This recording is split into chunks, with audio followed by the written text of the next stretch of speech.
कभी कभी मियाँ बीवी में झगड़े हो जाया करते हैं, वो एक दूसरे को समझ नहीं पाते।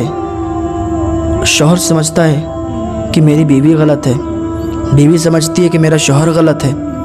इसी बात को लेकर तलाक छोड़ दिया, दोनों अलग हो गए, उधर डिवोर्स ले लिया। बहुत गलत बात है, बाद में पछताते हैं। इधर शौहर भी पछताता है, इधर बीवी भी पछताती है कि या अल्लाह ऐसा फ़ैसला ना किया होता तो आज हम लोग साथ में होते। क्योंकि जो गुस्सा होता है ना, गुस्सा ये शैतान की तरफ से होता है, एकदम आता है चला जाता है। जब गुस्सा आता है तो इंसान को अपने गुस्से पे काबू करना चाहिए, अपने गुस्से पे कंट्रोल करना चाहिए। बहुत से लोगों को देखा होगा कि अगर उन्हें गुस्सा आता है, उनके हाथ में अगर उनका मोबाइल फ़ोन है, ज़मीन पर मार दिया, फूट गया।